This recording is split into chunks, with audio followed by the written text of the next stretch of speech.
మీరెప్పుడైనా కారం దోస తిన్నారా? లేదా ఎగ్ కారం దోస తిన్నారా? టేస్ట్ అయితే చాలా బావుంటుంది. తిరుపతి సైడ్, నెల్లూరు సైడ్ ఎక్కువగా చేస్తూ ఉంటారు.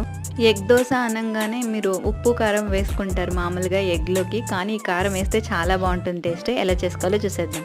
ముందుగా మిక్సీ జార్ తీసుకొని పెద్ద వెల్లుల్లిపాయని పొట్టు తీసి వేసుకోవాలి. అలాగే ఒక 4, 5 టమాటాలని ఈ విధంగా కట్ చేసి వేసుకోండి. 2, 3 ఉల్లిపాయలని కూడా ఈ విధంగా కట్ చేసి వేసుకోవాలనమాట. అలానే కారం తగినట్టుగా ఎండుమిరపకాయలు వేసుకోండి. కొద్దిగా రాళ్ళుప్పు వేసి, కొద్దిగా వాటర్ వేసేసి మిక్సీ పట్టుకోవాలి. ఈ విధంగా మిక్సీ పట్టుకున్నాక పెట్టుకొని కొద్దిగా ఆయిల్ వేసి సాసవులు, జీలకర్ర వేసుకోండి. ఇది కొద్దిగా వేగిపోయాక మనం ఆల్రెడీ పేస్ట్ చేసి పెట్టుకున్నాం కదా, కారంను వేసి ఒకసారి బాగా కలపాలి. అలానే కరివేపాకు వేసి ఒకసారి బాగా మిక్స్ చేయండి. ఒక 5 నిమిషాలు ఉడికించుకున్నారంటే అంతే, ఎంతో టేస్టీ అయిన కారం రెడీ.